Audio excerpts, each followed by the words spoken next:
कि हालातां बारे जे गल कीती जाए, घर दी कणक ही जिहड़ी खानी ही उसनूं वेच के ही अपने परिवार नूं चलाया थोड़ा जिहा कि चल एक दिन कड्ढी जाए। पर वो किन्ने क दिन चलनी ही जिहड़े 50 रुपये वीर जी तुसीं एक कणक ही घरों वेच दित्ती 50 रुपये दे नाल किन्ने क दिन चला सकदे? वो तो महाराज अपने बच्चों का टाइम सारन वास्ते मैं मतलब जोड़ा किया कम, चाहे मेरा दिल थोड़ा करता ही मैं बच्चा अपने राशन मूँह दे विचों कढ के ते बेचां।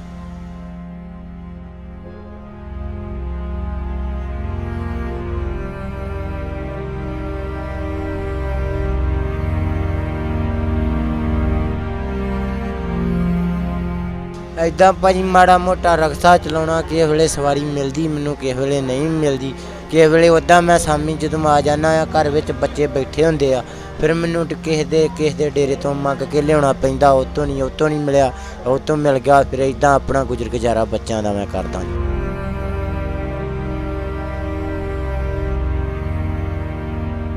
तुसीं एक पासे कह रहे हो कि रिक्शा चलाते हो, पर फिर मंगन दे क्यों मजबूर हो जांदे? जो भाजी रक्शे ते नहीं कोई भी बहिंदा, कोई पैसा नहीं बनता, कोल नहीं कुछ होंदा, तो फिर भाजी मैं मंगना ही अक के की करूँगा जो मेरे कोल कख नहीं।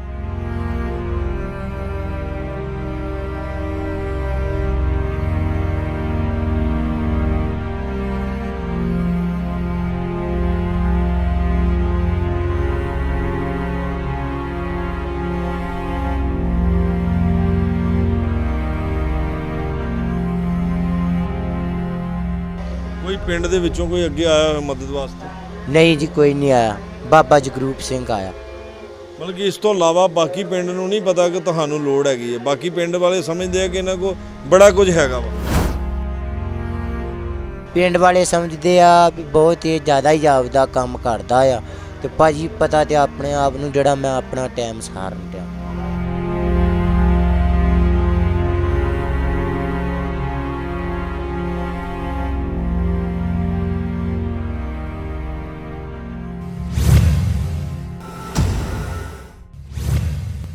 सत श्री अकाल, तुसीं देख रहे हो रंगला टीवी। मैं अपने सहयोगी जसविंदर बेदी नाल जतिंदर कुंडल। असीं अक्सर अपने दर्शकों को एक चीज़ कहने आ कि अजिहियां तस्वीरां दिखाउण नूं, अजिहियां तस्वीरां सांझियां करन नूं दिल ते नहीं करता, पर जदों किसी की फोन कॉल आती है तो दसदे ने कि गरीब परिवार एक हैगा वा फलाने पिंड जे आ, इस पिंड जे आ। फिर उत्तों तक जो पहुँच की जाके जो उस परिवार का हाल जानी दा वा, पर उस जो हाल जानने तो बाद जो असीं देखते हैं कि वाकई ही उस परिवार ने एक बार रूह नूं झंझूड़ के रखता। अजिहियां तस्वीरां बटाला के नेड़ले पिंड भंबोई दियां वा, जितों का एक गुरसिख परिवार आ, एक जोड़ा वा, उसके घर वाला तो उसकी पत्नी दोनों ही जी हैंडीकैप है, 3 उन्होंने बच्चे ने, 9 साल विआह नूं हो गए ने। अपना गुजर बसर उस वीर च इन्ना कि जज्बा वा कि अपना गुजर बसर आ रिक्शा चला के एक मेहनत मजदूरी करके अपने परिवार का पालन पोषण कर रहा वा, जिस दे नाल 3 बच्चों भी नाल पढ़ा रहा वा। पढ़ाने की हैसीयत तो नहीं उस वीर की हैगी, पर उसने दस्सिया सी कि गौरमेंट स्कूल दे विच मैं अपने बच्चों को पाया वा कि तां जो उन्होंने एक अजिही विद्या दे सके जो उन्हें नहीं लई। आपे तो वो नहीं पढ़े, दोने जी इस तरह अनपढ़ ने, पर उन्हें यह नहीं सोचा कि मैं अपने बच्चों को पढ़ाना वा, कुछ ना कुछ उन्होंने कराना वा, तां जो बुढ़ापे च आके मेरा साथ दे सकन, साडे दोनों जीवां नूं साਂਭ सकन। उस वीर नूं एक बारी सलाम आ। एक बारी मैं उस घर दीयां भी तस्वीरां तो अपने दर्शकों नाल सांझियां कर दिंदा वां कि यह जी ने बैठे जिहड़े 4 जी ने, 5वां बेटा इन्हां दा, एक है छोटा बेटा, एक है वा जिहड़े पढ़ते हैं गौरमेंट स्कूल 'च उन्होंने पाया वा। पर सरकार वालों जो गल की जाए, सरकार वालों सवाए राशन कार्ड के इस परिवार के कुछ भी नहीं हैगा। इधर तस्वीरां ने बाथरूम दियां ते यह तस्वीरां ने इन्हां दे चुल्हे दियां।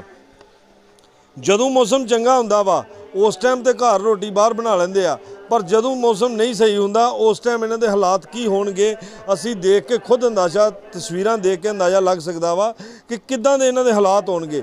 जे तां मौसम सही आ फिर तां बाहर बह के रोटी बना लेंदे आ, पर वो भी खुले दे विच आ। जेकर दोपहर नूं बनानी होएगी तो किस तरह बनाएंगे असी आप देख के अंदाज़ा लगा सकते हैं। यह घर दी तस्वीरां ने, एक कमरा वा, इस कमरे की दरवाज़ा तुसीं देख लो, इन्हां को इन्नी हैसियत नहीं हैगी कि अपने दरवाजे दे के फट्टी ला देन लिया के छोटी जी। सरकारां दावे करदियां ने डिजिटल इंडिया, डिजिटल इंडिया के हालात देख लो, यह हालात ने डिजिटल इंडिया के। यह उस वीर का एक बैग है घर दे विच, एक बैग है घर दे विच, लाइट भी प्रॉपर नहीं हैगी कि किस दे नाल बच्चे किस तरह रात नूं पढ़दे होणगे इत्थे बैठ के। ਨਾ ਇਸ ਕਮਰੇ 'ਚ ਪ੍ਰੋਪਰ ਲਾਈਟ ਆ ਅਤੇ ਨਾ ਹੀ ਕੋਈ ਅਜਿਹੀ ਉਹਨਾਂ ਨੂੰ ਸਹੂਲਤ ਸਰਕਾਰ ਵੱਲੋਂ ਵੀ ਮਿਲੀ ਹੈ ਕਿ ਉਹ ਆਪਣੇ ਪਰਿਵਾਰ ਨੂੰ ਸਹੀ ਤਰੀਕੇ ਨਾਲ ਤੋਰ ਸਕਣ। ਗੱਲਬਾਤ ਕਰਦੇ ਹਾਂ ਉਸ ਚੱਲ ਕੇ ਪਰਮਜੀਤ ਸਿੰਘ ਨਾਲ, ਗੁਰਸਿੱਖ ਵੀਰ ਨਾਲ, ਕਿ ਕਿਸ ਤਰ੍ਹਾਂ ਜਦੋਂ ਘਰ ਰਿਕਸ਼ਾ ਚਲਾਉਂਦਾ ਵਾ ਤੇ ਫਿਰ ਕਿਸ ਤਰ੍ਹਾਂ ਸਵਾਰੀਆਂ ਉਸ ਰਿਕਸ਼ੇ ਤੇ ਬੈਠ ਜਾਂਦੀਆਂ ਵਾ ਉਹਦੇ ਨਾਲ। ਹਾਂਜੀ ਪਰਮਜੀਤ ਜੀ, ਕਿਸ ਤਰ੍ਹਾਂ ਦੇ ਘਰ ਦੇ ਹਾਲਾਤ ਨੇ, ਥੋੜ੍ਹਾ ਜਿਹਾ ਦਰਸ਼ਕਾਂ ਨੂੰ ਦੱਸਿਓ ਸਾਡੇ ਨਾਲ। ਐਦਾਂ ਭਾਜੀ ਮਾੜਾ ਮੋਟਾ ਰਕਸ਼ਾ ਚਲਾਉਣਾ, ਕਿਸੇ ਵੇਲੇ ਸਵਾਰੀ ਮਿਲਦੀ ਮੈਨੂੰ, ਕਿਸੇ ਵੇਲੇ ਨਹੀਂ ਮਿਲਦੀ। ਕਿਸੇ ਵੇਲੇ ਉੱਦਾਂ ਮੈਂ ਸ਼ਾਮੀ ਜਦੋਂ ਆ ਜਾਂਦਾ ਆ, ਘਰ ਵਿੱਚ ਬੱਚੇ ਬੈਠੇ ਹੁੰਦੇ ਆ, ਫਿਰ ਮੈਨੂੰ ਕਿਸੇ ਦੇ ਡੇਰੇ ਤੋਂ ਮੰਗ ਕੇ ਲਿਆਉਣਾ ਪੈਂਦਾ। ਉਹ ਤੋਂ ਨਹੀਂ ਮਿਲਿਆ, ਉਹ ਤੋਂ ਮਿਲ ਗਿਆ, ਫਿਰ ਇੱਦਾਂ ਆਪਣਾ ਗੁਜ਼ਰ ਗੁਜ਼ਾਰਾ ਬੱਚਿਆਂ ਦਾ ਮੈਂ ਕਰਦਾ ਜੀ। ਪਰਮ ਜੀ, ਮੰਗਣ ਤੇ ਕਿਉਂ ਮਜਬੂਰ ਹੁੰਦੇ ਹੋ ਤੁਸੀਂ? ਇੱਕ ਪਾਸੇ ਕਹਿ ਰਹੇ ਹੋ ਕਿ ਰਿਕਸ਼ਾ ਚਲਾਉਂਦੇ ਹੋ, ਪਰ ਫਿਰ ਮੰਗਣ ਤੇ ਕਿਉਂ ਮਜਬੂਰ ਹੋ ਜਾਂਦੇ? ਜਦੋਂ ਭਾਜੀ ਰਕਸ਼ੇ ਤੇ ਨਹੀਂ ਕੋਈ ਵੀ ਬਹਿੰਦਾ, ਕੋਈ ਪੈਸਾ ਨਹੀਂ ਬਣਦਾ, ਕੋਲ ਨਹੀਂ ਕੁਝ ਹੁੰਦਾ, ਤੇ ਫਿਰ ਭਾਜੀ ਮੈਂ ਮੰਗਣਾ ਹੀ ਆ, ਅੱਕ ਕੇ ਕੀ ਕਰੂੰਗਾ ਜਦੋਂ ਮੇਰੇ ਕੋਲ ਕੱਖ ਨਹੀਂ। ਇਹੋ ਜਿਹਾ ਮੇਰਾ ਹਾਲ ਆ ਬੱਚੇ ਆ ਮੇਰੇ ਛੋਟੇ ਛੋਟੇ, ਇਹਨਾਂ ਨੂੰ ਪੁੱਛ ਲਓ, ਕਿਸੇ ਵੇਲੇ ਮੈਂ ਡੇਰਿਆਂ ਤੋਂ ਮੰਗ ਕੇ ਲਿਆ ਕੇ ਇਹਨਾਂ ਨੂੰ ਰੋਟੀ ਖਵਾਉਂਦਾ। ਮੈਂ ਨੰਗੇ ਪੈਰੀਂ ਆਪਣੇ ਬੱਚੇ ਚਲੋ ਐਡੇ ਕੀਤੇ ਆ, ਨੰਗੇ ਪੈਰੀਂ ਸਿਆਲ ਦੇ ਵਿੱਚ ਵੀ ਰਿਹਾ ਆ ਜੀ, ਮੇਰੇ ਬੱਚੇ ਪਲ ਜਾਣ ਗਰੀਬ ਦੇ। ਮੈਂ ਹੁਣ ਵੀ ਦੇਖਿਆ ਸੀ ਜਦੋਂ ਆਇਆ ਸੀ ਕਿ ਬੱਚਿਆਂ ਨੇ ਤੇ ਚੱਪਲ ਪਾਈ ਹੈ। ਬੱਚਿਆਂ ਨੂੰ ਤੇ ਤੁਸੀਂ ਦੱਸ ਰਹੇ ਹੋ ਕਿ ਭਾਵੇਂ ਮੈਂ ਮੰਗ ਕੇ ਲਿਆਵਾਂ, ਉਹਨਾਂ ਦੀ ਹਰ ਇੱਛਾ, ਉਹਨਾਂ ਦੀ ਹਰ ਡਿਮਾਂਡ ਪੂਰੀ ਕੀਤੀ ਜਾਂਦੀ ਹੈ, ਕਿਉਂਕਿ ਬੱਚੇ ਨੇ, ਬੱਚਿਆਂ ਵੱਲ ਦੇਖ ਕੇ ਦਿਲ ਕਰਦਾ ਵਾ ਕਿ ਅਸੀਂ ਉਹ ਵੀ ਚੀਜ਼ ਲਈਏ, ਅਸੀਂ ਉਹ ਵੀ ਚੀਜ਼ ਲਈਏ, ਤੇ ਕਹਿਣਾ ਉਹਨਾਂ ਨੇ ਮਾਂ-ਬਾਪ ਨੂੰ ਹੁੰਦਾ ਵਾ। ਪਰ ਉਹਨਾਂ ਹਾਲਾਤਾਂ ਦੇ ਵਿੱਚ ਫਿਰ ਕਿਸ ਤਰ੍ਹਾਂ ਤੁਸੀਂ ਸਾਰੇ ਇਸ ਪਰਿਵਾਰ ਨੂੰ ਚਲਾਉਂਦੇ ਹੋ, ਕਿਸ ਤਰ੍ਹਾਂ ਹੈਂਡਲ ਕਰਦੇ ਹੋ ਸਾਰੇ? ਇੱਧਰ ਵੇਖੋ ਵੀ ਬੱਚਿਆਂ ਮੇਰਿਆਂ ਨੂੰ ਭਾਜੀ ਪਤਾ ਆ ਵੀ ਡੈਡੀ ਸਾਡੇ ਕੋਲ ਕੰਮ ਉਹੋ ਜਿਹਾ ਹੁੰਦਾ ਆ, ਫਿਰ ਇਹਨਾਂ ਨੂੰ ਜਦੋਂ ਕਿਤੇ 100-150 ਰੁਪਈਆ ਬਣ ਗਿਆ, ਖੁਸ਼ੀ ਨਾਲ 2-2 ਰੁਪਈਏ ਦੇਣੇ ਆ ਵੀ ਜਾਓ ਤੁਸੀਂ ਵੀ ਟੋਫੀਆਂ ਖਾ ਲਓ, ਤੇ ਫਿਰ ਇਹਨਾਂ ਖਾ ਲੈਣੀਆਂ, ਤੇ ਫਿਰ ਇੰਨੇ ਵੱਡੇ ਮੁੰਡੇ ਨੇ ਬਹੁਤ ਖੁਸ਼ ਹੋ ਜਾਣਾ ਵੀ ਡੈਡੀ ਨੇ ਅੱਜ ਸਾਨੂੰ ਪੈਸੇ ਦਿੱਤੇ। ਪਰ ਜਦੋਂ ਕਿਤੇ ਗਲੀ ਦੇ ਵਿੱਚ ਤੁਸੀਂ ਦੇਖਦੇ ਹੋਵੋਗੇ ਲੋਕਾਂ ਦੇ ਬੱਚਿਆਂ ਨੂੰ, ਉਦੋਂ ਦੇ ਆਪਣੇ ਮਨ 'ਚ ਹੁੰਦਾ ਹੋਏਗਾ ਨਾ, ਮੈਂ ਵੀ ਅੱਜ ਪੈਸੇ ਮੇਰੇ ਕੋਲ ਵੀ ਹੁੰਦਾ ਤੇ ਮੇਰੇ ਬੱਚੇ ਵੀ ਅੱਜ ਇਸ ਤਰ੍ਹਾਂ ਹੀ ਐਸ਼ ਕਰਦੇ। ਹੁੰਦਾ ਭਾਜੀ ਦਿਲ ਦੇ ਵਿੱਚ ਕੁਝ, ਤੇ ਪਰ ਦੋਸ਼ ਕਿਹਨੂੰ ਦੇਣਾ ਆ? ਕਿਸੇ ਵੇਲੇ ਇਕੱਲੇ ਰੋਈਦਾ ਵੀ ਆ, ਮਹਾਰਾਜ ਅੰਗ ਪੈਰ ਠੀਕ ਹੁੰਦਾ, ਜਿੱਦਾਂ ਲੋਕੀ ਬੱਚੇ ਲੋਕਾਂ ਦੇ ਬੱਚੇ ਕੱਪੜੇ ਪਾਉਂਦੇ ਆ, ਨਹਾਉਂਦੇ ਆ, ਇੱਦਾਂ ਵੀ ਮੰਮੀ ਬੱਚਿਆਂ ਨੂੰ ਪੜ੍ਹਾਉਂਦਾ ਲਿਖਾਉਂਦਾ, ਤੇ ਪਰ ਮੇਰੇ ਗੁਰੂ ਨੇ ਜਦੋਂ ਮੈਨੂੰ ਵਾਹ ਨਹੀਂ ਦਿੱਤੀ ਤੇ ਮੈਂ ਕੀ ਕਰੂੰਗਾ ਭਾਜੀ? ਪਰਿਵਾਰ ਦੇ ਵਿੱਚ ਮੰਨ ਲਓ ਪ੍ਰਮਾਤਮਾ ਨੇ ਇੱਕ ਬਿਮਾਰੀ ਤੇ ਦੇਤੀ ਤੁਹਾਨੂੰ, ਹੈਂਡੀਕੈਪ, ਅੰਗਹੀਨਤਾ ਕਰਤਾ ਲੱਤ ਤੋਂ ਤੇ ਬਾਂਹ ਤੋਂ, ਪਰ ਪਰਿਵਾਰ ਕਿਤੇ ਨਾ ਕਿਤੇ ਪ੍ਰਮਾਤਮਾ ਨੇ ਉਸ ਘਰ ਦੇ ਵਿੱਚ ਗਰੀਬੀ ਦਿੱਤੀ ਹੈ, ਜਿਹੜੀ ਉਹ ਕਰਮਾਂ ਤੇ ਹੀ ਗੱਲ ਮੁੱਕਦੀ ਹੈ ਨਾ ਆ ਕੇ ਸਾਰੀ। ਹਾਂਜੀ, ਕਰਮਾਂ ਤੇ ਮੁੱਕਦੀ ਆ ਜੀ। ਸਾਨੂੰ ਗਰੀਬੀ ਸੱਚੇ ਪਾਤਸ਼ਾਹ ਨੇ ਦਿੱਤੀ ਸੀ ਤੇ ਅਸੀਂ ਮੰਗਣਾ ਸੀ ਇੱਦਾਂ ਭਾਜੀ, ਕਦੀ ਕਿਸੇ ਕੋ ਵੀ ਸਾਡਾ ਕਿਸੇ ਵੇਲੇ ਭਾਜੀ ਭੁੱਖੇ ਵੀ ਸਾਨੂੰ ਸੌਣਾ ਪੈਂਦਾ ਆ, ਬੱਚਿਆਂ ਨੂੰ ਵੀ ਮੈਨੂੰ ਵੀ, ਜਦੋਂ ਕਿਤੋਂ ਭਾਜੀ ਮਿਲਦਾ ਹੀ ਨਹੀਂ ਗਾ ਤੇ ਕੀ ਕਰੂੰਗਾ ਮੈਂ? ਸਰਕਾਰਾਂ ਨੇ ਦਾਅਵੇ ਤਾਂ ਬੜੇ ਕੀਤੇ ਨੇ ਕਿ ਅਸੀਂ ਗਰੀਬ ਵਾਸਤੇ ਇਹ ਕੀਤਾ, ਗਰੀਬ ਵਾਸਤੇ ਬਿੱਲ ਵੀ ਮਾਫ ਕਰਤੇ ਆ। ਤੁਸੀਂ ਦੱਸਣ ਦੇ ਬਿੱਲ ਵੀ ਤੁਹਾਡਾ ਲੱਗਾ ਵਾ, ਸਿਰਫ ਇੱਕ ਰਾਸ਼ਨ ਕਾਰਡ ਤੋਂ ਇਲਾਵਾ ਕੁਛ ਨਹੀਂ, ਪਰ ਉਹ ਵੀ ਤੁਹਾਡਾ ਇਕੱਲਿਆਂ ਦਾ ਵਿਸ਼ਾ। ਜਿਹੜਾ ਮੀਟਰ ਆ ਉਹ ਵੀ ਰਮਨਜੀਤ ਦਾ ਇਕੱਲੀ ਦਾ, ਇਹਦੇ ਮਾਂ ਪਿਓ ਨੇ ਮਦਦ ਦਿੱਤੀ ਫਿਰ ਲਵਾਇਆ ਹੈ। ਤੇ ਪਹਿਲਾਂ ਵੱਡੇ ਭਰਾ ਦੇ ਕੋਲੋਂ ਬੱਤੀ ਲੈ ਕੇ ਬਾਲਦਾ ਹਾਂ, ਫਿਰ ਵੱਡਾ ਭਰਾ ਕਹਿੰਦਾ ਵੀ ਸੂਤਰ ਨਹੀਂ ਆਉਂਦਾ, ਮੇਰੀ ਮੋਟਰ ਚੱਲਦੀ ਆਪਣਾ, ਕਿਤੋਂ ਮੰਗ ਤੰਗ ਕੇ ਤੇ ਮੀਟਰ ਲਵਾ। ਫਿਰ ਮੈਂ ਇਹਨੂੰ ਕਿਹਾ ਰਮਨਜੀਤ ਚੱਲੀਏ ਮੰਮੀ ਹੋਣਾ ਕੋਲ, ਉਹਨਾਂ ਨੂੰ ਪੈਸੇ ਪੁੱਛੀਏ। ਫਿਰ ਇਹਨੇ 11,000 ਰੁਪਈਆ ਆਪਣੀ ਮੰਮੀ ਡੈਡੀ ਕੋਲ ਤੇ ਭਰਾ ਕੋਲ ਲਿਆ, ਤੇ ਫਿਰ ਅਸੀਂ ਭਾਜੀ ਮੋਟਰ ਲਵਾਈ। 11,000 ਰੁਪਇਆ ਦੇ ਕੇ ਮੀਟਰ ਲਵਾਇਆ? ਨਹੀਂ ਭਾਜੀ, ਮੋਟਰ ਜਿਹੜੀ ਪਾਣੀ ਵਾਲੀ ਉਹ ਲਵਾਈ। ਰਮਨਜੀਤ ਨੇ ਆਪਣੇ ਮਾਂ ਪਿਓ ਕੋਲ ਤਰਲੇ ਤੁਰਲੇ ਕੱਢ ਕੇ ਪੈਸੇ ਲੈ ਕੇ ਫਿਰ ਉਹ ਲਵਾਈ। ਫਿਰ ਮੀਟਰ ਵੀ ਫਿਰ ਅਸੀਂ ਔੜ ਪੌੜ ਕਰਕੇ, ਇੱਥੇ ਮੁੰਡਾ ਫੌਜੀ ਲਾੜ ਸਿੰਘ, ਉਹਨੇ ਫਿਰ ਸਾਡੇ ਮੀਟਰ ਦਾ ਹੱਲ ਉਹਨੇ ਕੀਤਾ। ਫਿਰ ਬਾਬਾ ਜੀ ਹੁਣਾਂ ਨੂੰ ਬਿੱਲ ਆ ਗਿਆ 6,000। ਬਾਬਾ ਜੀ ਹੁਣਾਂ ਨੂੰ ਮੈਂ ਦੱਸਿਆ ਜਾ ਕੇ, ਇਹਨਾਂ ਨੂੰ ਮਜਬੂਰੀ ਆਪਣੀ, ਤੇ ਫਿਰ ਬਾਬਾ ਜੀ ਹੁਣਾਂ ਮੇਰਾ 6,000 ਬਿੱਲ ਦੇ ਕੇ ਫਿਰ ਮੇਰੀ ਬੱਤੀ ਜਗਾਈ। ਬਿਲਕੁਲ, ਸਰਕਾਰ ਤੇ ਇੱਕ ਪਾਸੇ ਕਹਿੰਦੀ ਬਿਜਲੀ ਦਾ ਬਿੱਲ ਮਾਫ ਆ, ਇੱਕ ਪਾਸੇ ਕਹਿੰਦੇ ਸੀ ਮਾਫ ਆ, ਤੇ ਭਾਜੀ ਸਾਨੂੰ ਪਤਾ ਹੀ ਨਹੀਂ ਸੀ, ਅਸੀਂ ਮੀਟਰ ਲਵਾਇਆ। ਫਿਰ ਸਾਨੂੰ ਇਕੱਠਾ ਇੱਕੇ ਵਾਰੀ 6,000 ਬਿੱਲ ਕੱਢਤਾ। ਤੇ ਫਿਰ ਮੈਂ 2 ਦਿਨ ਭਾਜੀ ਢਿੱਲਾ ਵੀ ਹੋ ਗਿਆ, ਬੁਖਾਰ ਚੜ੍ਹ ਗਿਆ, ਫਿਕਰ ਨਾ ਵੀ ਮੈਂ ਕਿੱਥੋਂ ਮੰਗ ਕੇ ਪੈਸੇ ਦਊਂਗਾ। ਤੇ ਫਿਰ ਬਾਬਾ ਜਗਰੂਪ ਜੀ ਕੋ ਮੈਂ ਗਿਆ, ਇਹਨਾਂ ਕਿਹਾ ਵੀ ਤੂੰ ਟੈਨਸ਼ਨ ਨਾ ਲੈ, ਤੇਰਾ ਮਸਲਾ ਹੱਲ ਮੈਂ ਕਰੂੰਗਾ। ਫਿਰ ਬਾਬਾ ਜੀ ਹੋਣਾ ਮੇਰਾ ਮੀਟਰ ਦਾ ਵੀ ਕੀਤਾ, ਫਿਰ ਮੈਨੂੰ ਰਾਸ਼ਨ ਪਾਣੀ ਮਾੜਾ ਮੋਟਾ ਜਿੰਨਾ ਵੀ ਮਤਲਬ ਦੇ ਕੇ ਗਏ, ਤੇ ਫਿਰ ਮੈਂ ਖਾਧਾ ਭਾਜੀ। ਰਮਨਦੀਪ, ਜਿਸ ਤਰ੍ਹਾਂ ਤੁਸੀਂ ਦੱਸਣ ਡੇ ਹੋ, ਹੁਣ ਉਹ ਵੀ ਹੈਂਡੀਕੈਪ ਨੇ, ਤੁਸੀਂ ਆਪਣੇ ਜੀਵਨ ਤੋਂ ਖੁਸ਼ ਹੋ? ਆਪਣੇ ਵਿਆਹ ਵਾਲੇ ਜੀਵਨ ਤੋਂ, ਜਿਹੜੀ ਤੁਹਾਡੀ ਜ਼ਿੰਦਗੀ ਇਹ 3 ਬੱਚਿਆਂ ਦੇ ਨਾਲ ਕੱਟ ਰਹੇ? ਖੁਸ਼ ਹਾਂ ਜੀ, ਜਿੱਦਾਂ ਦਾ ਮਾਲਕ ਨੇ ਟਾਈਮ ਦਿੱਤਾ ਆ, ਜਿੱਦਾਂ ਦੇ ਸਾਨੂੰ ਹੱਥ ਪੈਰ ਦਿੱਤੇ ਆ, ਉਹਦਾ ਬੜਾ ਤਕੜਾ ਸ਼ੁਕਰਾਨਾ ਕਰਦੇ ਹਾਂ, ਸਾਨੂੰ ਜ਼ਿੰਦਗੀ ਦੇ ਵਿੱਚ ਭੇਜਿਆ ਆ। ਕੋਈ ਪਿੰਡ ਦੇ ਵਿੱਚੋਂ ਕੋਈ ਅੱਗੇ ਆਇਆ ਹੋਇਆ ਮਦਦ ਵਾਸਤੇ? ਨਹੀਂ ਜੀ, ਕੋਈ ਨਹੀਂ ਆਇਆ, ਬਾਬਾ ਜਗਰੂਪ ਸਿੰਘ ਆਇਆ। ਮਤਲਬ ਕਿ ਇਸ ਤੋਂ ਇਲਾਵਾ ਬਾਕੀ ਪਿੰਡ ਨੂੰ ਨਹੀਂ ਪਤਾ ਕਿ ਤੁਹਾਨੂੰ ਲੋੜ ਹੈਗੀ ਹੈ? ਬਾਕੀ ਪਿੰਡ ਵਾਲੇ ਸਮਝਦੇ ਆ ਕਿ ਇਹਨਾਂ ਕੋਲ ਬੜਾ ਕੁਝ ਹੈਗਾ ਵਾ। ਪਿੰਡ ਵਾਲੇ ਸਮਝਦੇ ਆ ਵੀ ਬਹੁਤ ਹੀ ਜ਼ਿਆਦਾ ਹੀ ਆਪਦਾ ਕੰਮ ਕਰਦਾ ਆ, ਤੇ ਭਾਜੀ ਪਤਾ ਤੇ ਆਪਣੇ ਆਪ ਨੂੰ ਜਿਹੜਾ ਮੈਂ ਆਪਣਾ ਟਾਈਮ ਸਾਰਨ ਡਿਆ, ਆਪਣੇ ਬੱਚਿਆਂ ਵਿੱਚ ਜਿੱਦਾਂ ਮੈਂ ਸਾਰਨ ਡਿਆ। ਪਰ ਬੱਚਿਆਂ ਨੂੰ ਵੇਖੋ, ਹਰ ਚੀਜ਼ ਦੀ ਬਾਬਾ ਜੀ ਲੋੜ ਹੁੰਦੀ ਆ, ਹਰ ਦੁੱਧ ਦੀ, ਪਾਣੀ ਦੀ, ਹਰ ਚੀਜ਼ ਦੀ ਲੋੜ ਆ। ਫਿਰ ਇਹਨਾਂ ਦੀਆਂ ਜਿਹੜੀਆਂ ਡਿਮਾਂਡਾਂ ਵਾ ਕਿੱਦਾਂ ਪੂਰੀਆਂ ਕਰਦੇ ਹੋ ਬੱਚਿਆਂ ਦੀ? ਕਿਸੇ ਵੇਲੇ ਬੱਚਾ ਕਹਿ ਦਿੰਦਾ ਮੈਂ ਦੁੱਧ ਪੀਣਾ, ਕੋਈ ਕਹਿ ਦਿੰਦਾ ਮੈਂ ਚਾਹ ਫਿਰ ਉਹ ਡਿਮਾਂਡਾਂ ਕਿੱਦਾਂ ਪੂਰੀਆਂ ਕਰਦੇ ਨੇ? ਫਿਰ ਇਦਾਂ ਜਦੋਂ ਬੱਚਾ ਕਹਿ ਦਿੰਦਾ ਭਾਜੀ ਚਾਹ ਪੀਣੀ, ਰੋਟੀ ਖਾਣੀ ਆ, ਫਿਰ ਇਹਨਾਂ ਦੀ ਮਾਂ ਨੇ ਬਣਾ ਕੇ ਔੜ ਪੌੜ ਕਰਕੇ ਦੇਣੀ ਆ, ਵੀ ਮਾੜੀ ਮੋਟੀ ਕਦੇ ਚਾਹ ਲੂਣ ਪਾ ਕੇ ਬਣਾਤੀ, ਜਿੱਦਾਂ ਮਰਜ਼ੀ ਬਣਾਤੀ, ਤੇ ਬੱਚਿਆਂ ਨੂੰ ਨਹੀਂ ਉੱਦਾਂ ਭਾਜੀ ਰਹਿਣ ਦੇਣਾ। ਤੇ ਫਿਰ ਮੈਂ ਮਾੜਾ ਮੋਟਾ ਇੱਦਾਂ ਮੰਗ ਤੰਗ ਕੇ ਇਹਨਾਂ ਦੇ ਲਿਆ ਕੇ ਮੂੰਹ ਦੇ ਵਿੱਚ ਪਾਉਣਾ। ਮਤਲਬ ਕਿ ਤੁਸੀਂ ਇੱਕ ਰੱਖੀ ਆਸ ਰੱਖੀ ਹੈ ਬੱਚਿਆਂ ਤੋਂ, ਬੇਟੇ ਤੋਂ, ਕਿ ਚਲੋ ਅਸੀਂ ਬੁਢਾਪੇ ਦੇ ਵਿੱਚ ਆ ਗਏ? ਮੇਰੀ ਆਸ ਇਹੋ ਹੀ ਆ ਜੀ, ਮੇਰੇ 2 ਬੱਚੇ ਕਾਕੇ ਆ, ਜੇ ਕਿਤੇ ਪਲ ਜਾਣਗੇ ਮੈਨੂੰ ਧੱਕੇ ਠੇਡੇ ਨਾ ਖਾਣੇ ਪੈਣਗੇ। ਅਸੀਂ ਦੋਵੇਂ ਜੀ ਇੱਕੋ ਜਿਹੇ ਆ, ਸਾਡੀ ਗੁੱਡੀ ਆ ਕਿਤੇ ਆਇਆ ਜਾਇਆ ਕਰੂਗੀ, ਸਾਡਾ ਪਾਸਾ ਥਾਲ ਦਿਆ ਕਰੂਗੀ, ਸਾਡੀ ਜਿਹੜੀ ਧੀ ਆ ਕਿਤੇ ਆਇਆ ਜਾਇਆ ਕਰੂ, ਦੋਵੇਂ ਜੀ ਇੱਕੋ ਜਿਹੇ ਆ, ਸਾਡਾ ਪਾਸਾ ਥੱਲਿਆ ਕਰੂਗੀ, ਮਾਂ ਆਪਣੀ ਦੇ ਲਾਗੋਂ ਭਾਂਡਾ ਚੁੱਕਿਆ ਕਰੂਗੀ। ਮੈਂ ਇਹੋ ਪਰਮਾਤਮਾ ਗੜੀ ਅਰਦਾਸ ਕਰਦਾ ਆ ਵੀ ਇਹ ਮਹਾਰਾਜ ਤੂੰ ਜਿੱਦਾਂ ਵੀ ਸਾਨੂੰ ਜਿੱਦਾਂ ਦੀ ਵੀ ਜ਼ਿੰਦਗੀ ਦਿੱਤੀ ਆ ਨਾ, ਤੇਰਾ ਬਹੁਤ ਤਕੜਾ ਸ਼ੁਕਰਾਨਾ ਹੈ।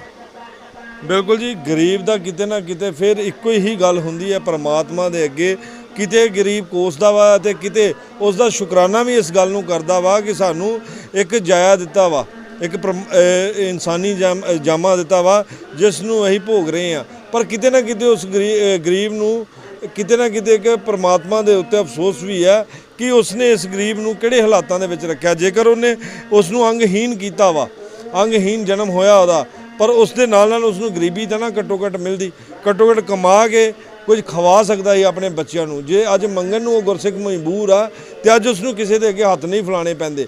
ਪਰ ਉਸ ਵੀਰ ਨੇ ਦੱਸਿਆ ਵਾ ਰਿਕਸ਼ਾ ਚਲਾਉਂਦਾ ਵਾ, ਮਿਹਨਤ ਮਜ਼ਦੂਰੀ ਕਰਦਾ ਵਾ, ਪਰ ਜੇਕਰ ਜਦੋਂ ਉਹਦੇ ਕੋਲ ਕੋਈ ਸਵਾਰੀ ਜਾਂ ਕੋਈ ਪੈਸਾ ਨਹੀਂ ਬਾਹਰੋਂ ਕਮਾਇਆ ਜਾਂਦਾ, ਫਿਰ ਉਹਨੂੰ ਮਜਬੂਰ ਹੋ ਕੇ ਕਿਤੋਂ ਨਾ ਕਿਤੋਂ ਪਿੰਡੋਂ ਮੰਗ ਕੇ ਡੇਰਿਆਂ ਤੋਂ ਲਿਆਉਣਾ ਪੈਂਦਾ ਵਾ, ਜਿਸ ਦੇ ਨਾਲ ਉਸਦੇ ਬੱਚੇ ਰਾਤ ਨੂੰ ਭੁੱਖੇ ਨਾ ਸੌਣ। ਪਰਮਜੀਤ, ਕਦੀ ਅਜਿਹਾ ਨਹੀਂ ਹੋਇਆ ਕਿ ਭੁੱਖੇ ਵੀ ਸੌਣਾ ਪਿਆ ਹੋਏ ਰਾਤ ਨੂੰ? ਕਿਸੇ ਵੇਲੇ ਭਾਜੀ ਸੌਣਾ ਵੀ ਪੈਂਦਾ ਆ, ਬੱਚਿਆਂ ਨੂੰ ਵੀ, ਮੈਨੂੰ ਫਿਰ ਮਜਬੂਰੀ ਦੇ ਵਿੱਚ ਕੀ ਕਰਨਾ। ਤੇ ਫਿਰ ਜਦੋਂ ਭਾਬੀ ਹੋਣਾ ਕੋ ਵੱਧ ਹੋਵੇ ਸਭ ਕੁਝ, ਤੇ ਭਾਬੀ ਨੇ ਕਹਿਣਾ ਆ ਵੀ ਆ ਲੈ ਕੇ ਤੇ ਰੋਟੀ ਬੱਚਿਆਂ ਨੂੰ ਖਵਾ ਲਾ ਤੇ ਬਣਾ ਲਾ, ਫਿਰ ਭਰਜਾਈ ਜੀ ਨੇ ਮਗਰੋਂ ਟਾਈਮ ਸਾਰਨਾ। ਬਿਲਕੁਲ। ਛੋਟੇ ਤੈਨੂੰ ਪੈਸਾ ਦਿੰਦੇ ਡੈਡੀ ਤੇਰੇ? ਹਾਂਜੀ। ਕਿੰਨੇ ਪੈਸੇ ਦਿੰਦੇ ਆ? 2 ਰੁਪਏ। ਰੋਜ਼ ਦਿੰਦੇ 2-2 ਰੁਪਏ? ਹਾਂਜੀ। ਤੇ 2 ਰੁਪਏ ਦਾ ਕੀ ਲੈਣਾ ਫਿਰ? ਟੋਫੀਆਂ। ਹੋਰ ਡੈਡੀ ਕੋ ਜੇ ਚੀਜ਼ ਮੰਗਣਾ ਲੈ ਦਿੰਦਾ ਇਹ ਚੀਜ਼ ਕਿ ਨਹੀਂ ਲੈ ਕੇ ਦਿੰਦੇ? ਲੈ ਲੈਂਦੇ। ਫੇਰਾ ਲੱਗ ਜੀ ਕੇ ਲੈ ਆਉਂਦੇ ਦਿੰਦੇ ਲੈ ਕੇ ਕੋਈ ਚੀਜ਼ ਕਿ ਨਹੀਂ? ਹਾਂਜੀ। ਬਿਲਕੁਲ ਜੀ, ਪਰਮਜੀਤ ਦੇ ਘਰ ਦੇ ਨੇ, ਤਰਨਜੀਤ, ਉਹਨਾਂ ਨਾਲ ਵੀ ਗੱਲਬਾਤ ਕਰਦੇ ਆ ਉਹਨਾਂ ਦੀ ਕਿ ਕਿਸ ਤਰ੍ਹਾਂ ਦਾ ਜਿਹੜਾ ਇਹਨਾਂ ਦਾ ਜੀਵਨ ਆ, ਕਿੱਦਾਂ ਦਾ ਹੁਣ ਬਤੀਤ ਹੋ ਰਿਹਾ ਵਾ, ਕਿਉਂਕਿ ਉਹਨਾਂ ਦੇ ਘਰ ਵਾਲਾ ਜਿਹੜਾ ਸਿਰ ਦਾ ਸਾਈਂ ਆ ਉਹ ਵੀ ਹੈਂਡੀਕੈਪਡ ਆ ਅਤੇ ਆਪ ਵੀ ਹੈਂਡੀਕੈਪ ਆ। ਕਿੰਨੀਆਂ ਕੁ ਉਮੀਦਾਂ ਆਸਾਂ ਲਾਈਆਂ ਨੇ ਇਸ ਧੀ ਕੋਲੋਂ? ਹਾਂਜੀ, ਸਤਿ ਸ਼੍ਰੀ ਅਕਾਲ ਜੀ। ਮੈਂ ਵੀ ਇਹੋ ਹੀ, ਜਦੋਂ ਇਹ ਚਲ ਜਾਂਦੇ ਆ ਕੰਮ ਧੰਦੇ ਤੇ ਫੇਰਾ ਪੂਰਾ ਕਿਸ ਵੇਲੇ ਨਹੀਂ ਲੱਗਦਾ, ਤੇ ਜਦੋਂ ਆ ਜਾਂਦੇ ਆ ਵੀ ਨਹੀਂ ਸਵਾਰੀ ਅੱਜ ਮਿਲੀ ਤੇ ਮੈਂ ਲਿਆਉਣਾ ਵਾ ਕਿ ਦਿਓ, ਤੇ ਫਿਰ ਤੈਨੂੰ ਲਿਆ ਕੇ ਦਿੰਦਾ ਵਾ ਤੇ ਤੂੰ ਰੋਟੀ ਬਣਾ। ਤੇ ਫਿਰ ਜਦੋਂ ਕਿਤੇ ਲੈ ਆਉਂਦੇ ਆ ਪੈਸਾ ਧੇਲਾ ਤੇ ਮੈਨੂੰ ਸੌਦਾ ਪੱਤਾ ਲਿਆ ਦਿੰਦੇ ਆ ਤੇ ਮੈਂ ਰੋਟੀ ਬਣਾ ਲੈਂਦੀ ਹਾਂ।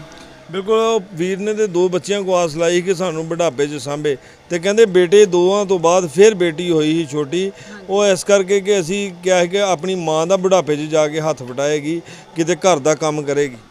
ਹਾਂਜੀ, ਇਸ ਕਰਕੇ ਆ ਵੀ ਜਦੋਂ ਵੀ ਵੱਡੀ ਹੋਊਗੀ, ਚਲੋ ਮੇਰੇ ਲਾਗੋਂ ਆਸਰਾ ਹੋਊਗਾ, ਕਿਤੇ ਭਾਂਡਾ ਛਾਨਾ ਮਾਂਜਿਆ ਕਰੂਗੀ, ਲੀੜਾ ਲੱਤਾ ਧੋਇਆ ਕਰੂਗੀ, ਇਸ ਕਰਕੇ ਵੀ ਆਪ ਮੈਂ ਲੱਤੋਂ ਇਹੋ ਜਿਹੀ। ਕਿੱਦਾਂ ਪਰਮਾਤਮਾ ਨੇ ਜਿਸ ਤਰ੍ਹਾਂ ਹੁਣ ਇੱਕ ਗਰੀਬੀ ਦਿੱਤੀ, ਗਰੀਬੀ ਦੇ ਨਾਲ ਜਦੋਂ ਬੰਦੇ ਦਾ ਅੰਗ ਵੀ ਨਾ ਕੋਈ ਕੰਮ ਕਰੇ ਤੇ ਬੜੀ ਮੁਸ਼ਕਲ ਬਣ ਜਾਂਦੀ ਉਸ ਵੇਲੇ, ਤੇ ਕਿੱਦਾਂ ਕਿ ਪਰਮਾਤਮਾ ਨੂੰ ਵੇਖਦੇ ਹੋ ਇਹਦਾ?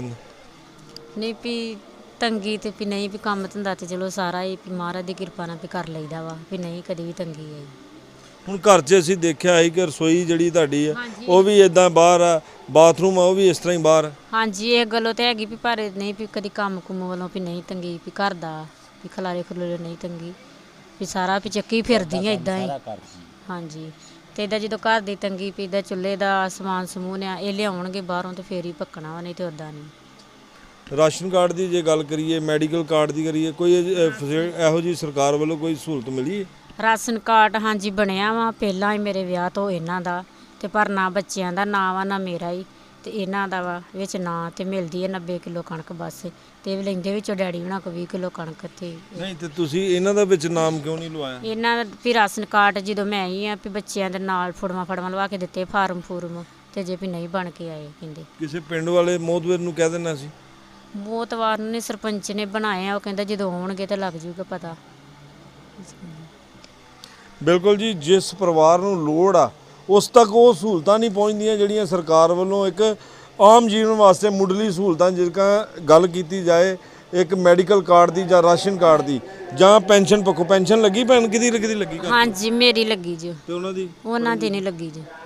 ਕਿਉਂਕਿ ਪੈਨਸ਼ਨ ਲੱਗੀ ਇਸ ਪਰਿਵਾਰ ਦੀ, ਉਹ ਵੀ ਇਸ ਭੈਣ ਦੀ ਇਕੱਲਿਆਂ ਦੀ ਲੱਗੀ ਹੈ, ਉਹਨਾਂ ਦੇ ਹਸਬੈਂਡ ਦੀ ਪਰਮਜੀਤ ਸਿੰਘ ਦੀ ਨਹੀਂ ਲੱਗੀ। ਪਰ ਬੜਾ ਹੀ ਵੱਡਾ ਇਹਨਾਂ ਵਾਸਤੇ ਇੱਕ ਸਵਾਲ ਬਣ ਜਾਂਦਾ ਵਾ ਜਦੋਂ ਐਡੇ ਵੱਡੇ ਪਰਿਵਾਰ ਨੂੰ ਚਲਾਉਣਾ ਹੋਏ। ਜੇਕਰ ਉਸ ਵੀਰ ਦੇ ਵਿੱਚ ਅੱਜ ਜਜ਼ਬਾ ਵਾ, ਉਸ ਵੀਰ ਨੇ ਦੱਸਿਆ ਵਾ ਕਿ ਮੈਨੂੰ ਕੋਈ ਅਜਿਹਾ ਕੰਮ ਮਿਲ ਜਾਏ ਜਿਸ ਦੇ ਨਾਲ ਮੈਂ ਤੇ ਮੇਰੀ ਘਰਵਾਲੀ ਬੈਠ ਕੇ ਉਸ ਕੰਮ ਨੂੰ ਕਰ ਲਈਏ, ਤਾਂ ਜੋ ਅਸੀਂ ਆਪਣੇ ਪਰਿਵਾਰ ਨੂੰ ਸਹੀ ਤਰੀਕੇ ਨਾਲ ਇੱਕ ਤੋਰ ਸਕੀਏ। ਇਸ ਪਰਿਵਾਰ ਦਾ ਅਸੀਂ ਆਪਣੇ ਦਰਸ਼ਕਾਂ ਦੇ ਨਾਲ ਨੰਬਰ ਵੀ ਸਾਂਝਾ ਕਰਾਂਗੇ। ਸਭ ਤੋਂ ਪਹਿਲਾਂ ਅਸੀਂ ਉਸ ਵੀਰ ਨਾਲ ਗੱਲ ਕਰਦੇ ਹਾਂ, ਸਮਾਜ ਸੇਵੀ ਨਾਲ ਜਗਰੂਪ ਸਿੰਘ, ਜਿਹੜੇ ਨੇ ਇੱਥੇ ਤੱਕ ਸਾਨੂੰ ਇਸ ਪਰਿਵਾਰ ਤੱਕ ਪਹੁੰਚ ਕੀਤੀ, ਇਸ ਪਰਿਵਾਰ ਤੱਕ ਸਾਨੂੰ ਲੈ ਕੇ ਆਇਆ, ਇਸ ਪਰਿਵਾਰ ਨਾਲ ਮਿਲਾਇਆ। ਕਿਸ ਤਰ੍ਹਾਂ ਜਗਰੂਪ ਜੀ ਤੁਹਾਨੂੰ ਇਹਨਾਂ ਦੇ ਹਾਲਾਤਾਂ ਦਾ ਪਤਾ ਲੱਗਾ ਸੀ? ਕਿਉਂਕਿ ਭਾਜੀ ਇਹ ਜਿਹੜਾ ਵੀਰ ਆ ਇਹ ਲਾਗੇ ਪਿੰਡਾਂ ਵਿੱਚ ਜਾ ਕੇ ਨਾ, ਜਿਹੜੇ ਆਪਾਂ ਕਹਿ ਲਈਏ ਕਿ ਅਮੀਰ ਬੰਦੇ ਉਹਨਾਂ ਘਰੋਂ ਜਾ ਕੇ ਰੋਟੀ ਵਾਸਤੇ, ਆਪਣੀ ਰੋਟੀ ਪਕਾਉਣ ਵਾਸਤੇ, ਰੋਟੀ ਦਾ ਗੁਜ਼ਾਰਾ ਕਰਨ ਵਾਸਤੇ ਉਹਨਾਂ ਦੇ ਘਰਾਂ ਵਿੱਚੋਂ ਮੰਗ ਰਿਹਾ ਸੀ। ਜਦੋਂ ਰੌਂਦਾ ਕਲਾਉਂਦਾ ਜਿਹਨੂੰ ਪਹਿਲਾਂ ਵੀ ਇਹਨਾਂ ਦਾ ਬਿੱਲ ਆਇਆ ਸੀ, ਜਦੋਂ ਮਾਫ ਕਰਵਾਇਆ ਸੀ, ਤੇ ਬਾਅਦ 'ਚ ਵੀਰ ਫਿਰ ਮੇਰੇ ਕੋਲ ਗਿਆ ਕਿ ਤੁਸੀਂ ਸਾਡੀ ਬਾਂਹ ਫੜੋ, ਕੋਈ ਹੋਰ ਬਾਂਹ ਨਹੀਂ ਫੜ ਰਿਹਾ। ਫਿਰ ਜਦੋਂ ਆਪਾਂ ਇਸ ਵੀਰ ਕੋਲ ਆਏ ਤੇ ਹਾਲਾਤ ਬਹੁਤ ਮਾੜੇ ਸੀ, ਘਰ ਵਿੱਚ ਰੋਟੀ ਦੀ ਆਸ ਨਹੀਂ ਇੱਕ ਟਾਈਮ ਪੱਕਦੀ ਕਿ ਨਹੀਂ ਪੱਕਦੀ। ਤੁਸੀਂ ਦੱਸ ਰਹੇ ਸੀ ਨਾ ਅੱਗੇ ਕਿ ਮੈਨੂੰ ਵੀਰ ਮਿਲੇ ਸੀ, ਤੱਕੜੀ ਆਪਣੀ ਵੇਚਣ ਚੱਲੇ ਸੀ, ਕੋਈ ਜਿਹਾ ਦੱਸਿਆ? ਇਹ ਵੀਰ ਭਾਜੀ ਜਦੋਂ ਨਾ ਮੈਂ ਇੱਥੇ ਆ ਕੇ ਹਾਲਾਤ ਸੁਣੇ, ਵੀਰ ਨੇ ਮੇਰੇ ਹਾਲਾਤ ਆਪਣੇ ਮੂੰਹ ਇਹ ਦੱਸੇ ਕਿ ਮੈਂ ਪਹਿਲਾਂ ਤੱਕੜੀ ਵੇਚਣ ਗਿਆ ਦੁਕਾਨ ਤੇ, ਤੱਕੜੀ ਵੇਚ ਕੇ ਦਾਲ ਲਿਆਉਣਾ, ਤੱਕੜੀ ਦੁਕਾਨਦਾਰ ਨੇ ਨਹੀਂ ਲਈ। ਫਿਰ ਵੀਰ ਨੇ ਜਿਹੜਾ ਭੜੋਲੇ ਦੇ ਵਿੱਚੋਂ ਕਣਕ ਕੱਢ ਕੇ 5 ਕਿਲੋ ਕਣਕ ਵੇਚ ਕੇ 50 ਰੁਪਏ ਲਿਆਂਦੇ, 50 ਦੇ ਨਾਲ 20 ਦੀ ਦਾਲ ਲਿਆਂਦੀ ਤੇ 10 ਦਾ ਤੇਲ ਲਿਆਂਦਾ ਤੇ 10 ਦਾ ਦੁੱਧ ਲਿਆਂਦਾ। 10 ਰੁਪਏ ਵੀਰ ਕਹਿੰਦਾ ਕਿ ਮੇਰੀ ਜੇਬ 'ਚ ਇੰਨੇ ਮਾੜੇ ਹਾਲਾਤ ਆ। ਬਿਲਕੁਲ ਜੀ, ਉਸ ਵੀਰ ਦੇ ਨਾਲ ਗੱਲਬਾਤ ਕਰਦੇ ਹਾਂ ਕਿ ਹਾਲਾਤਾਂ ਬਾਰੇ ਜੇ ਗੱਲ ਕੀਤੀ ਜਾਏ, ਘਰ ਦੀ ਕਣਕ ਹੀ ਜਿਹੜੀ ਖਾਣੀ ਸੀ ਉਸ ਨੂੰ ਵੇਚ ਕੇ ਹੀ ਆਪਣੇ ਪਰਿਵਾਰ ਨੂੰ ਚਲਾਇਆ ਥੋੜਾ ਜਿਹਾ ਕਿ ਚਲ ਇੱਕ ਦਿਨ ਕੱਢੀ ਜਾਏ। ਪਰ ਉਹ ਕਿੰਨੇ ਕੁ ਦਿਨ ਚੱਲਣੀ ਸੀ? ਜਿਹੜੇ 50 ਰੁਪਏ ਵੀਰ ਜੀ ਤੁਸੀਂ ਇੱਕ ਕਣਕ ਹੀ ਘਰੋਂ ਵੇਚ ਦਿੱਤੀ, 50 ਰੁਪਏ ਦੇ ਨਾਲ ਕਿੰਨੇ ਕੁ ਦਿਨ ਚਲਾ ਸਕਦੇ ਸੀ? ਉਹ ਤੇ ਮਹਾਰਾਜ ਆਪਣੇ ਬੱਚਿਆਂ ਦਾ ਟਾਈਮ ਸਾਰਨ ਵਾਸਤੇ ਹੀ ਮੈਂ ਮਤਲਬ ਜਿਹੜਾ ਕੀਤਾ ਕੰਮ, ਚਾਹੇ ਮੇਰਾ ਦਿਲ ਥੋੜਾ ਕਰਦਾ ਸੀ ਮੈਂ ਬੱਚਿਆਂ ਆਪਣਿਆਂ ਦੇ ਰਾਸ਼ਨ ਮੂੰਹ ਦੇ ਵਿੱਚੋਂ ਕੱਢ ਕੇ ਤੇ ਵੇਚਾਂ। ਕਿੰਨੇ ਪੈਸੇ ਵੱਟੇ ਸੀ ਉਹ 5 ਕਿਲੋ ਕਣਕ ਦੇ? 50 ਰੁਪਏ ਵੱਟੇ ਜੀ। ਆਓ ਵੀ ਉਸ ਵੀਰ ਨੇ ਦੱਸਿਆ, ਜਗਰੂਪ ਹੋਣਾ ਨੇ ਜਿਹੜੇ ਸਾਨੂੰ ਇੱਥੋਂ ਤੱਕ ਲੈ ਕੇ ਆਏ, ਉਹਨਾਂ ਨੇ ਦੱਸਿਆ ਕਿ 50 ਰੁਪਏ ਵੇਚ ਕੇ ਹੀ ਘਰ ਦਾ ਜਿਹੜਾ ਤੋਰਿਆ ਥੋੜਾ ਜਿਹਾ ਕਿ ਚਲੋ ਉਹਨਾਂ ਦਾ ਇੱਕ ਦਿਨ ਤੇ ਲੰਘੇ ਉਹਨਾਂ ਦਾ। ਹਾਂਜੀ, ਉਹ ਦਿਨ ਬਾਬਾ ਜੀ ਹੋਣੀ ਆਏ ਸੀ, ਸਾਡੇ ਹਾਲਾਤ ਵੇਖੇ। ਫਿਰ ਮੈਂ ਪਹਿਲਾਂ ਤੱਕੜੀ ਕਿਸੇ ਨੂੰ ਦੁਕਾਨ ਵਾਲੇ ਨੂੰ ਕਿਹਾ, 10 ਦੁਕਾਨਾਂ ਖੋਲ੍ਹੀਆਂ। ਦੁਕਾਨ ਵਾਲੇ ਕਹਿੰਦੇ ਤੱਕੜੀ ਅਸੀਂ ਕਰਨੀ, ਅਸੀਂ ਤੇ ਕੰਪਿਊਟਰ ਕੰਡੇ ਰੱਖੇ ਆ। ਮੈਂ ਮੇਰੀ ਮਜਬੂਰੀ, ਮੈਂ ਬਾਅਦ 'ਚ ਤੁਹਾਡੇ ਕੋਲ ਛਡਾ ਲੂੰਗਾ, ਮੇਰੇ ਕੋਲ ਪੈਸਾ ਕੋਈ ਨਹੀਂ ਗਾ। ਮੈਨੂੰ ਕਿਸੇ ਦੁਕਾਨ ਵਾਲੇ ਨੇ ਸੌਦਾ ਨਹੀਂ ਦਿੱਤਾ। ਫਿਰ ਮੈਂ ਆਪਣਾ ਜਿਹੜਾ ਭੜੋਲੇ ਦੇ ਵਿੱਚੋਂ ਕਣਕ ਡਰਮ ਦੇ ਬੱਚਿਆਂ ਦੇ ਮੂੰਹ 'ਚੋਂ ਕੱਢ ਕੇ ਫਿਰ 5 ਕਿਲੋ ਭਾਜੀ ਖੜੀ, ਤੇ ਫਿਰ ਮੈਂ ਆਪਣੇ ਬੱਚਿਆਂ ਨੂੰ ਰੋਟੀ ਰਾਤ ਬਣਾ ਕੇ ਖਵਾਈ। ਪਰਮ ਜੀ, ਕਿਤੇ ਨਾ ਕਿਤੇ ਜਦੋਂ ਇਕੱਲੇ ਹੁੰਦੇ ਹੋਣੇ ਹੋ, ਮਨ ਤੇ ਰੋਂਦਾ ਹੋਣਾ ਨਾ ਕਿ ਐਡੇ ਵੱਡੇ ਪਰਿਵਾਰ ਨੂੰ ਜੇਕਰ ਇਦਾਂ ਹੀ ਇਹ ਹਾਲਾਤ ਬਣੇ ਆ ਤੁਹਾਡੇ, ਜਿਸ ਹਾਲਾਤਾਂ 'ਚ ਤੁਸੀਂ ਹੈਗੇ ਹੋ, ਤੇ ਇਸ ਪਰਿਵਾਰ ਨੂੰ ਕਿੱਦਾਂ ਤੁਰੋਗੇ? ਕਦੀ ਮਨ ਨਹੀਂ ਡੋਲਿਆ ਤੁਹਾਡਾ? ਮਨ ਕਿਸੇ ਵੇਲੇ ਡੋਲਦਾ ਆ ਤੇ ਕਿਸੇ ਵੇਲੇ ਕਹਿ ਦਿੰਦਾ ਵੀ ਕੋਈ ਗੱਲ ਨਹੀਂ, ਗੁਰੂ ਨਾਨਕ ਪਾਤਸ਼ਾਹ ਤੇਰੀ ਖੇਡ ਆ ਸਾਰੀ, ਤੂੰ ਕਦੇ ਨਾ ਕਦੇ ਤੇ ਬੇੜਾ ਪਾਰ ਲਾਵੇਂਗਾ ਹੀ ਗਰੀਬ ਦਾ। ਇਹੋ ਹੀ ਆਸ ਆ। ਤੇ ਇੱਕ ਮੈਂ ਸ਼ੁਕਰਾਨਾ ਗੁਰੂ ਦਾ ਕਰਦਾ ਆ ਜਿਹੜਾ ਸਾਨੂੰ ਪਵਿੱਤਰ ਧਰਤੀ ਦੇ ਮਹਾਰਾਜ ਦੀ ਤੇ ਘੱਲਿਆ ਆ। ਚਾਹੇ ਅਸੀਂ ਜਿਹੜੇ ਦਰ ਧੱਕੇ ਖਾਣੇ ਸੀ, ਪਤਾ ਨਹੀਂ ਕੀੜੇ ਬਣਨਾ ਸੀ ਕੀ ਬਣਨਾ ਹੈ, ਉਹਦਾ ਬਹੁਤ ਤਕੜਾ ਅਸੀਂ ਪਰਮੇਸ਼ਰ ਦਾ ਸ਼ੁਕਰਾਨਾ ਕਰਦੇ ਹਾਂ ਵੀ ਸਾਡੀ ਦੋਵਾਂ ਜੀਆਂ ਦੀ ਜਿਹੜੀ ਜ਼ਿੰਦਗੀ ਆ ਸਾਨੂੰ ਮਹਾਰਾਜ ਨੇ ਦਿੱਤੀ ਆ, ਭਾਵੇਂ ਮਾੜੀ ਦਿੱਤੀ ਭਾਵੇਂ ਚੰਗੀ ਦਿੱਤੀ ਆ, ਅਸੀਂ ਮਾਲਕ ਦਾ ਸ਼ੁਕਰਾਨਾ ਕਰਦੇ ਹਾਂ।